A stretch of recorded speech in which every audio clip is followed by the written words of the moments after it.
오늘도 변함없는 주님의 은총이 오늘 이 한 시간 예배하신 여러분 모두 가운데 풍성하게 넘쳐나시길 간절히 축원합니다. 오늘 말씀의 제목은 42절에 기록되어진 다 초막에 거주할지니라는 제목으로 우리 함께 말씀을 나누도록 하겠습니다.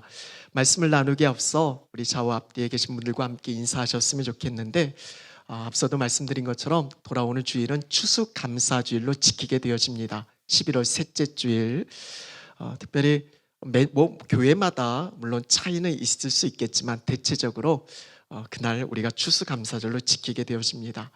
근본 추수감사절을 지키는 우리의 마음 가운데 풍성한 감사의 열매, 우리 삶에 그렇게 맺혀졌으면 좋겠습니다. 그런 점에서 좌우 앞뒤에 계신 분들과 함께 인사하시겠는데, 이렇게 인사하시겠습니다. 축복하면서 당신의 삶에 풍성한 감사의 열매가 맺혀지길 축복합니다. 좀 어려운 분은 그냥 God bless you 하시면 됩니다. 우리 옆에 계신 분들과 함께 서로를 좀 축복하시겠습니다. 당신의 삶에 풍성한 감사의 열매가 맺혀지길 간절히 축복합니다. 아멘. 여러분 잘 아실 거예요. 성경에 나오는 추수감사절은 하나의 추수를 마친 후에 지키는 초막절에서 그 유래를 찾습니다. 오늘 본문이 바로 그 내용의 말씀입니다.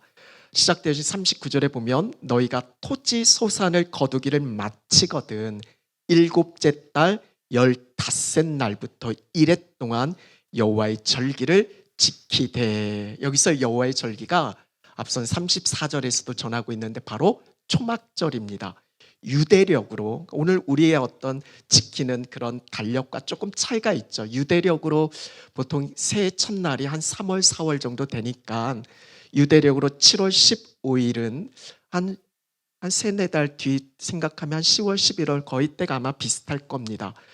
유대력으로 7월 15일부터 일주일 동안 초막절을 지켜야 된다라고 하나님께서 그렇게 명하십니다. 그때 해야 할 아주 중요한 일이 있는데, 이 초막절이라는 절기의 이름에서 알 수 있듯이 일주일 동안 집 밖에 초막을 짓고 거기서 살아야 했습니다. 오늘 42절의 말씀인데 오늘 말씀의 제목이 포함되어져 있는 말씀입니다. 우리 한번 같이 읽어볼까요? 너희는 이렛 동안 초막에 거주하되 이스라엘에서 난 자는 다 초막에 거주할지니. 그러니까 이스라엘에서 난 자 어느 누구도 예외 없이 올 모든 사람이 다 초막에서 거주해야 된다. 그때만큼은 집 놔두고 초막을 져놓고 거기서 일주일 동안 지내야 된다라고 그렇게 말씀하고 있습니다. 여러분, 초막이 어떤 곳인가요? 나뭇가지나 또 어떤 잎사귀나 그것들을 사용해서 만든 좀 집이라 하기는 좀 그렇고 잠시 머물 수 있는 그런 어떤 공간이 되어지겠죠. 영어로는 부스라고 합니다. 우리가 야외에서 어떤 특별한 행사들이 있을 때 부스를 좀 설치했다가 또 그 행사가 끝나면 부스를 철거하지 않습니까? 초막이 그런 곳이에요. 집은 아닙니다. 어떻게 보면 집과 비교해 봤을 때 많이 불편하고 또 뭔가 좀 어색하고 또 완전치 못하고 허술하고 초라한, 제가 인터넷으로 한번 초막이 어떤 곳일까 한번 찾아봤는데 대략 이런 그림입니다. 저런 게 초막으로 그렇게 소개가 되어지고 있더라고요. 왜 하나님께서 이런 풍성한 절기, 추수감사절인데 집 놔두고 이런 초막에, 이런 불편하고 이런 초라한 초막에 거주하라 했을까? 오늘날로 그냥 쉽게 표현하면 이번 한 주간은 집 말고 집 밖에다 텐트 치고 거기서 일주일 살라라고 그렇게 명하시는 것과 같습니다. 왜 그렇게 하셨을까? 여기에 분명히 담겨진 하나님의 뜻이 있죠. 하나님이 괜히 우리에게 그렇게 하시라는 건 아니시잖아요. 근본 추수감사절을 지키는 우리의 마음 가운데 하나님께서 주시고자 하는 하나님 분명한 뜻하심이 있다라고, 그게 아버지의 마음인데 오늘 그 마음을 우리가 이 일주일 추수감사를 준비하는 이 한 주간 그 하나님 아버지의 마음을 좀 깊이 헤아렸으면 좋겠습니다. 크게 세 가지인데 감사, 그리고 기도, 그리고 꿈입니다. 오늘 이 세 가지 이야기를 같이 여러분과 나누려고 합니다. 먼저는 감사의 회복입니다.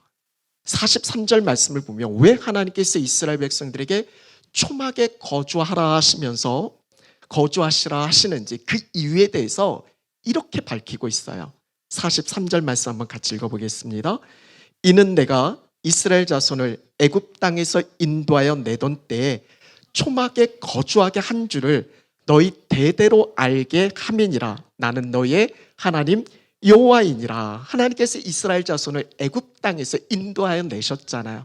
그래서 그들이 첫 발을 내딛었던 곳이 광야였습니다. 그때 그들이 거할 집이 어디 있었어요?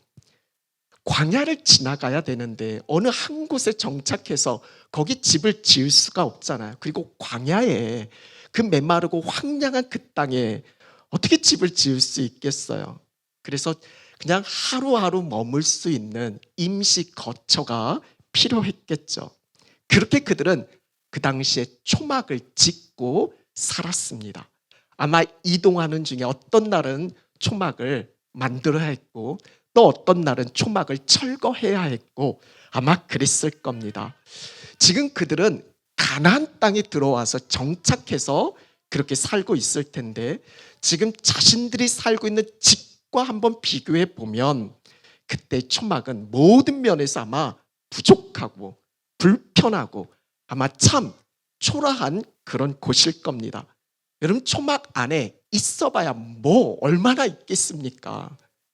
해 먹기도 불편하고 씻을 수도 없고 제일 궁금한 게 화장실은 어떻게 했을까? 제대로 시설이 갖춰지지 않은 그 조그마한 공간에 가족 모두가 부대끼며 그렇게 살아야 했습니다. 근데 여러분 그럼에도 불구하고 그 당시 초막 안에는 애굽의 종된 자신들의 삶을 건져주신 하나님으로 인한 구원의 기쁨이 있었습니다. 오늘 말씀에서 나는 너의 하나님 여호와라고 하는데 하나님이 나의 하나님 되시고 나의 여호와, 나의 로드, 나의 주님 되신 그 하나님 때문에 그 무엇이 아니라 그 안에 감사가 넘쳐났습니다. 여러분 초막은 감사의 자리였습니다. 그런데 지금은 어떻습니까? 이스라엘 백성들 초막과 비할 수 없는 아마 좋은 집에서 살고 있을 겁니다. 적과 꿀이 흐르는 땅, 어떻게 광야와 비할 수 있겠어요? 그때와 비할 수 없는 풍족함과 편안함을 누리고 있지만 문제는 베푸신 주님의 은혜를 놓치고 있습니다. 감사를 잃어버리게 되어졌어요. 제가 YM에서 선교 훈련을 받을 때 2달 동안 이 북섬 전체 지역을 아울리치를 했었던 그런 적이 있습니다. 오래전 이야기인데요. 2달 동안 저희가 머물렀던 곳은 텐트, 왜 계속 이동해야 되니까 2달 동안 텐트에서 그렇게 생활을 했습니다. 정말 아무것도 없었어요.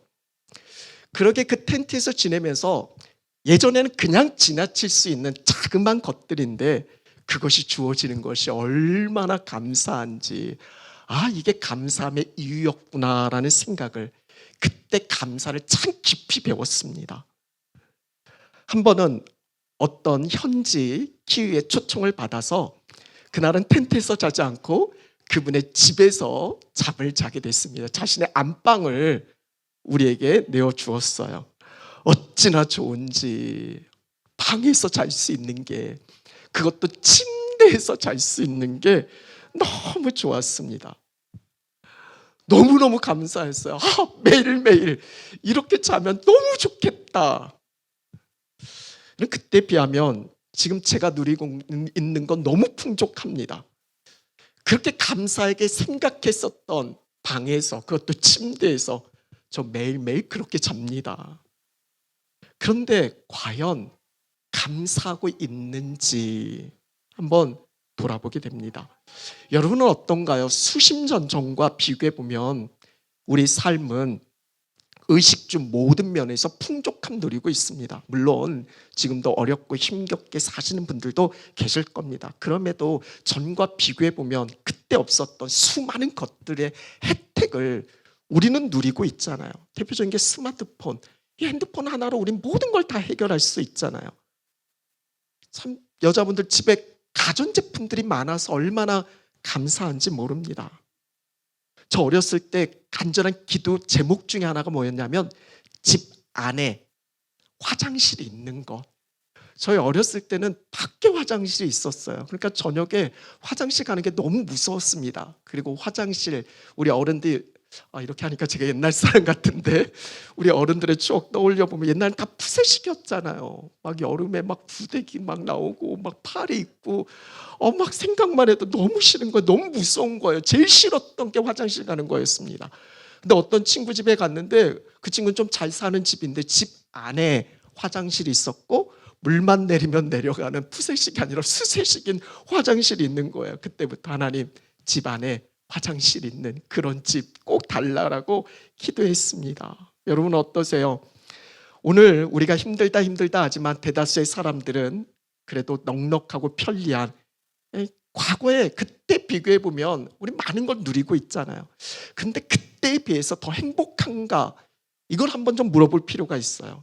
안타깝게도 오늘 우리 현대의 삶에 보면 참 메마르고 또 영적으로 많이 침체가 되어져 있습니다. 이런 삶의 공통점이 있는데 감사가 없다는 겁니다.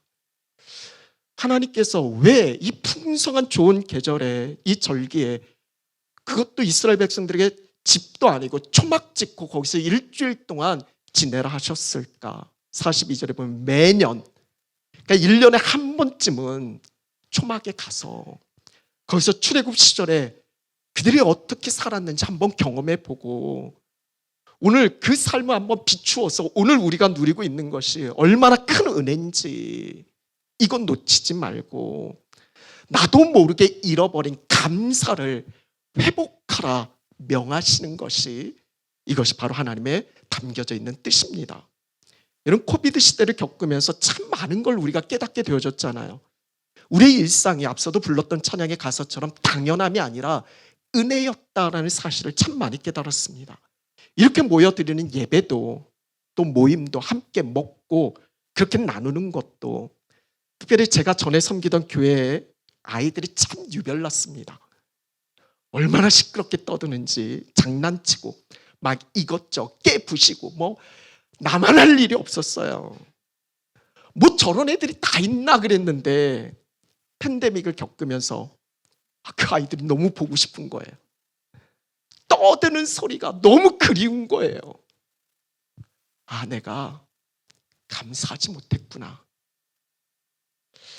다니엘 기도의 4일차 오셨던 강사님이 시각장애인을 사역하는 그 분이셨어요. 그분이 말씀을 전하기 앞서 자신이 사역하고 있는 그 아이들, 그러니까 태어날 때부터 볼 수 없는, 한 번도 눈으로 보지 못한 시각장애 청소년들에게 한번 물어본 거예요.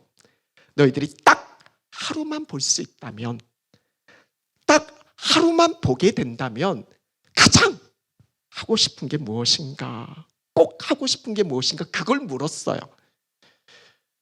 대다수의 아이들이 비슷했어요. 먼저는 사랑하는 가족의 얼굴 보고 싶다. 나를 사랑하는 엄마 아빠는 어떻게 생겼는지 그거 보고 싶다. 내 동생들, 뭐 형 있으면 형들, 내 가족들 보고 싶은 거예요. 그리고 한번 보고 하루밖에 없으니까 계속 봐서 기억을 머릿속에 두고 평생 그렇게 담아두고 살고 싶다라고 그런 이야기를 해요. 또 어떤 아이들은 사람들이 내가 어떻게 생겼다 이야기하는데 그 듣는 거 말고 제가 직접 거울 보고 내 얼굴 보고 싶다, 그렇게 말하는 아이도 있었어요. 그리고 어떤 아이는 평소에 시각장애니까 도움을 많이 받았으니까 하루 정도 내가 볼 수 있다면 나에게 도움을 준 그 사람을 내가 돕고 싶다라고 그렇게 이야기한 아이들도 있었어요. 또 어떤 아이는 딱 하루밖에 볼 수 없다면 최대한 많이 봐야 되잖아요. 그래서 컴퓨터 앞에 앉아서 인터넷으로 최대한 자기가 보고 싶은 걸 많이 검색하고 싶다고, 하루밖에 시간이 없으니까 최대한 많이 보고 싶은 거예요. 그걸 보면서 참 많은 생각이 들었습니다. 여러분 어떠세요? 지금 여러분들은 여러분의 삶에 대해서 얼마나 감사하고 계십니까? 우리의 일상에 은혜가 부어졌음에도 불구하고 우린 감사치 못하고 누군가 비교하면서 여전히 내게 없는 것으로 인해 불평하고 원망할 때가 참 많이 있죠. 지금 내가 누리고 있는 것이 그 누군가가 얼마나 간절히 바라고 원하는 그 감사의 이유와 조건이 되는지 여러분 그거 알고 계십니까? 특별히 추수감사절기에 우리가 회복돼야 할 본질적 감사가 있는데 하나님께서 왜 이스라엘 백성들에게 초막절을 지키라고 하셨을까? 그 근본적인 이유는 너희가 풍성한 수확 거뒀으니까 그것 때문에 감사를 그 차원이 아닙니다. 하나님이 이스라엘 백성, 이스라엘 민족에게 애굽에서 구원해 내셨던 일, 그때 내가 너희들을 위해서 어떤 일을 했는가? 그것은 구원해 내셨잖아요. 애굽의 종된 삶에서 그들을 건져내신 거잖아요. 출애굽시키셨잖아요. 다시 말씀드리면 초막절에서 이스라엘 백성들이 크게 기뻐해야 했던 건 이 땅에서 많은 걸 거둬들여서 그 추수 때문이 아니라 그 차원을 넘어서 나를 구원하신 하나님, 내가 구원받아 하나님의 백성이다라는 사실, 이걸로 그들이 감사함을 하나님께 올려드릴 수 있게 되어진 거죠. 여러분 이게 깨달아지면 하박국 선지자의 고백이 그거잖아요. 무화과 나무 잎이 마르고 또 포도 열매가 없어도 나는 구원의 하나님 그 한 분 때문에 내가 기뻐하고 즐거워하고 감사할 수 있다라는 것. 사랑하는 여러분, 이번 한 주간 참 귀한 시간이잖아요. 오늘 우리도 주님의 말씀에 순종해 다 초막으로 나갑시다. 지나온 삶을 돌아보면서 잃어버린 감사의 자리 회복합시다. 안 되면 텐트 치세요. 거기서 며칠이라도 한번 지내보세요. 다른 건 몰라도 구원받은 하나님의 자녀로, 선하신 주의 백성으로 그렇게 하나님 앞에 설 수 있다라는 것이 얼마나 큰 은혜인지 그거 깨닫고 정말 절대 감사, 상대 감사가 아니라 절대 감사로 하나님께 올려드릴 수 있는 귀하고 복된 절기 되실 수 있길 간절히 축원합니다. 두 번째는 기도의 회복입니다. 이런 감사도 그렇고 기도도 그렇고 우리를 향하신 하나님의 뜻입니다. 늘 강조하는 이야기고요.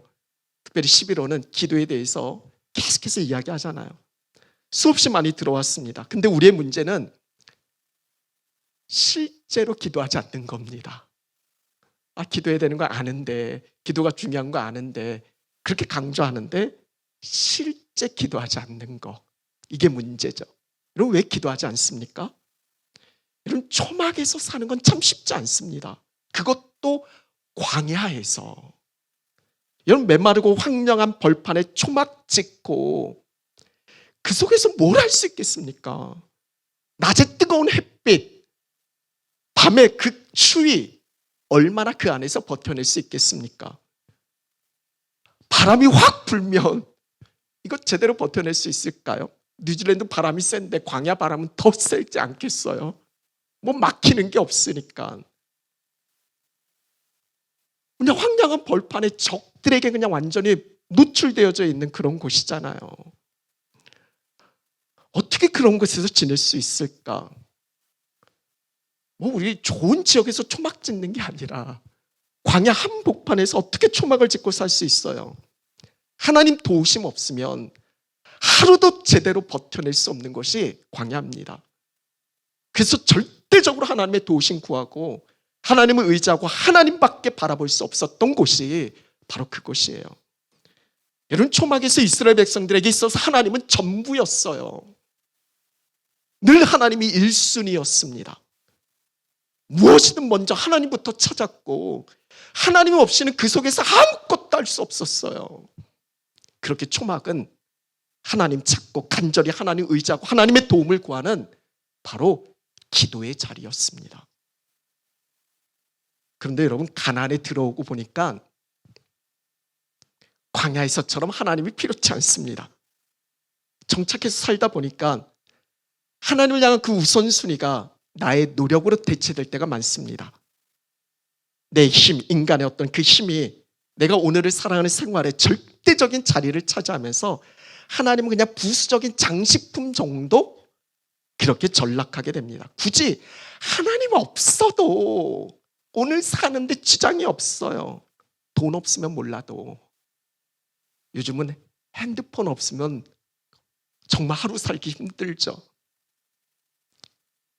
예전에 조금만 막혀도 하나님 막 붙들고 하나님 어떻게 해야죠? 그렇게 물었는데 요즘에 일단 모르면 핸드폰부터 켜서 검색하거나 유튜브에서 물어보거나 아니면 요즘 챗 GPT라고 얼마나 좋아요. 하나님께 묻지 않고 챗 GPT에게 묻잖아요. 저희 사모가 20년 전에 뉴질랜드 와서 어떻게 막 음식하고 이게 되게 머리 아팠거든요. 그때 막 하나님 붙들고 막 엄청 기도했습니다. 오늘은 뭐 해 먹고 살아야 되나.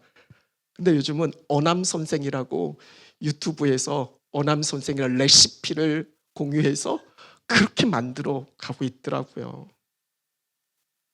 제가 무슨 얘기 하시는지 아시겠어요?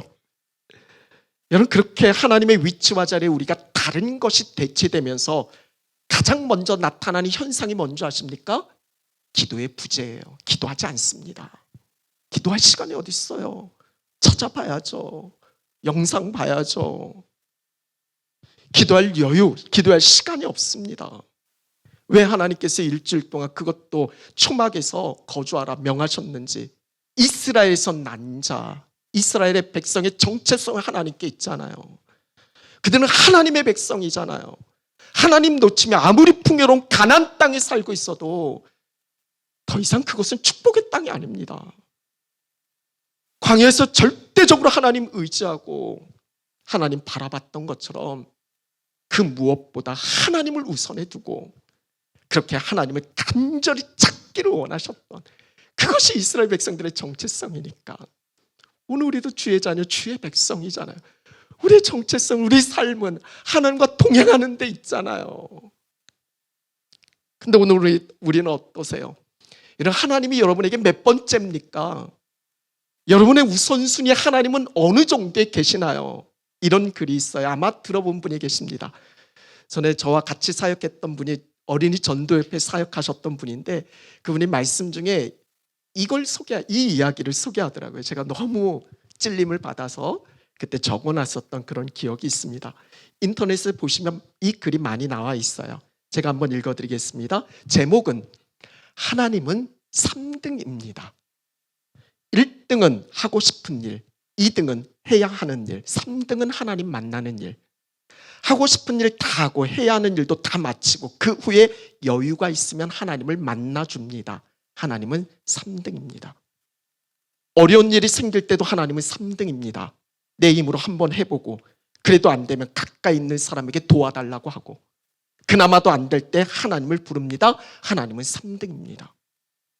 거리에 있어서도 하나님은 3등입니다. 내게 가장 가까이 있는 건 내 자신, 그 다음은 내 마음을 알아주는 사람, 그 다음에야 저 멀리 하늘에 계신 하나님이십니다. 하나님은 3등입니다. 그런데 하나님께 나는 1등입니다. 무슨 일이 있어도 내가 부르기만 하면 도와주십니다. 내가 괴로워할 때는 만사를 제쳐놓고 달려오십니다. 아무도 내 곁에 없다 생각될 때는 홀로 내 곁에 오셔서 나를 위로해 주십니다. 나는 하나님께 언제나 1등입니다. 나도 하나님을 1등으로 생각했으면 좋겠습니다.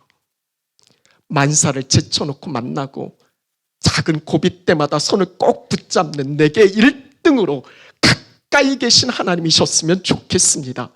내게 언제나 1등이신 하나님을 나도 1등으로 모시고 싶습니다. 제목이 하나님은 3등입니다. 인터넷에 한번 찾아보세요. 여러분, 초막에 거주하라 하나님의 명령, 그 명령에는 옛 초막에 돌아가서 거기서 붙들어 나를 찾으라는 거예요. 잃어버린 기도의 자리를 되찾으라는 겁니다. 기도의 회복이에요. 회복된 기도의 자리로 이번 추수감사주의를 맞으셨으면 좋겠습니다. 이때 다니엘 기도회가 있는 게 얼마나 감사한지 모릅니다. 정말 간절함으로, 절박함으로, 이런저런 편견 갖지 말고 정말 간절함으로 붙들고 그렇게 기도의 자리로 나오실 수 있는 여러분 되셨으면 좋겠습니다. 그 안에 진정한 치유가 있고 회복이 있고 응답하시는 주님의 역사가 있는 줄로 믿습니다. 마지막 꿈의 회복입니다. 이런 초막에 거주하던 당시 밖에 나가면 뭐가 보이겠어요? 광야밖에 없죠. 눈앞의 현실은 광야입니다. 하지만 그들에게는 꿈이 있었어요. 메마르고 거친 광야의 삶이었지만 하나님 약속에 대한, 하나님의 말씀에 대한 소망과 기대가 가득 넘쳐났어요. 여러분, 해가 지고 하늘의 별들이 반짝이는 밤이 되면 아마 아버지들은 자녀들을 데리고 나와서 밖에 하늘의 그 별들을 보면서 그 옛날 아브라함에게 약속하셨던 그 하나님 말씀 부여잡고 자녀들에게 아마 나눠줬을 겁니다. 창세기 15장 5절에 보면 그를 이끌고 밖으로 나가 이르되 하늘을 우러러 무뼈를 셀 수 있나 보라. 또 그에게 이르시되 내 자손이 이와 같으리라. 그들은 아마 밤마다 꿈을 꿨을 겁니다. 하나님의 나라에 대한 그 하나님 주신 그 꿈, 초막은 꿈의 자리였습니다. 그렇게 그들은 그곳에서 꿈을 꾸고 힘들고 어려운 그 여정이지만 믿음으로 그 여정을 이어갈 수 있었습니다. 광야에서 방랑자가 아니라 분명한 가야 할 목적이 있는 삶의 이유가 그들에게 있었습니다. 하지만 가나안 땅에 다 들어오고 나니까 삶은 편하고 좋을 수 있을지 모르겠지만 오히려 그 삶이 꿈을 잃어버리게 합니다. 앞으로 나아갈 동력을 잃고 현실에 안주하는 결과를 초래합니다.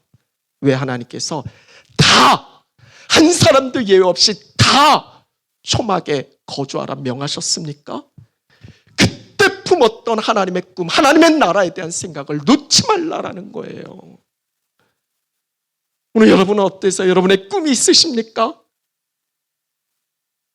꿈 같은 소리 하고 있네 하시는 건 아니에요. 이런 먹고 사는 일이 중요하다 보니까 내가 왜 사는지 그 분명한 이유와 목적을 우리는 놓칠 때가 많아요. 온리 돈이죠. 공부, 성공, 명예, 어떻게 하면 좀 더 편하게 좋게 더 잘 살 수 있을까? 이건 무시하는 거 아닙니다. 그렇게 여러분 다 잘 사셨으면 좋겠어요. 그러나 그리스도인된 우리에게는 그것과 비할 수 없는 영원한 하나님 나라의 가치가 우리에게 주어져 있잖아요. 우리 하늘의 소망이 있잖아요. 날마다 외치고 계시지 않아요? 오늘을 하나님의 나라로 산다라고. 우리는 그런 백성이에요. 그렇게 우리는 하루하루 좀 더 가까이 완전한 영원한 하나님 나라에 가는 여정을 지금 살아가고 있는 거예요. 여러분 착각하지 마세요. 이 땅의 삶은 잠시 머무는 초막이에요. 그 몇십 년 살 초막을 위해서 그토록 애를 쓰는데 영원히 살 하나님 나라를 위해서 여러분 뭐 하고 계세요? 우리가 거할 집은 영원한 하나님 나라잖아요. 꿈꾸고 계십니까? 정말 꿈꾸고 계세요? 내 나이가 얼마인데 목사님 지금 내 나이에 무슨 꿈입니까? 이런 노래도 있잖아요. 네 나이가 어때서 딱 꿈꾸기 좋은 나이인데. 자녀들은 예언하고 청년들은 환상을 보고 아비들은 꿈을 꿔야 합니다. 근본 추수감사절, 그 무엇보다 꿈과 소망을 말씀 속에서 찾을 수 있는 잠시 머무는 이 초막의 삶 속에서 우린 영원한 하나님 나라를 바라보시는 저와 여러분 우리 모두가 되어질 수 있길 간절히 축원합니다. 말씀 마무리합니다. 여러분 이스라엘 백성들은 추수감사절, 그러니까 이스라엘 백성들의 초막절이었죠. 그때 그들이 읽은 하나님의 말씀이 있습니다. 전도서의 말씀을 읽습니다. 아마 초막에서 자녀들과 함께 전도서의 말씀을 읽었을 수도 있습니다. 이런 전도서 말씀의 가장 중요한 교훈은 뭘까요? 종말론적인 교훈입니다. 그러니까 추수감사절의 영적 의미는 우리 삶의 결산이에요. 결산. 삶의 마지막 우리는 하나님 앞에 서게 될 겁니다. 그러니까 추수감사절은 연습하는 거예요. 이번 주, 이번 한 주간 내가 궁극적으로 하나님 앞에 서게 될 텐데 이번 한 주간 한번 생각해 보세요. 나는 어떻게 그렇게 목 가지고 그렇게 하나님 앞에 설 건가? 여러분 돈 가지고 서시겠습니까? 이 땅에서 성공, 명예 그거 가지고 하나님 앞에 서시겠어요? 정말 그날 그때를 잘 준비하셔야 돼요. 정말 잘 살아내셔야 됩니다. 추수감사절을 앞둔 이 한 주간이 왜 우리에게 다초막에 거주하라 명하셨는 그 하나님 아버지의 마음을 헤아릴 수 있는 우리가 되셨으면 좋겠어요. 그래서 우리 삶의 자리에 감사의 회복이 있고 기도의 회복이 있고 꿈의 회복이 있는, 그래서 우리 삶의 감사와 기도와 꿈의 열매를 가지고 그렇게 하나님 앞에 나올 수 있는 귀하고 복된 귀한 절기 되어질 수 있길 간절히 축원합니다. 우리 이 시간 다 같이 자리에서 일어나셔서 베푸신 주님의 은혜 감사하는 찬양 함께 올려드리겠습니다.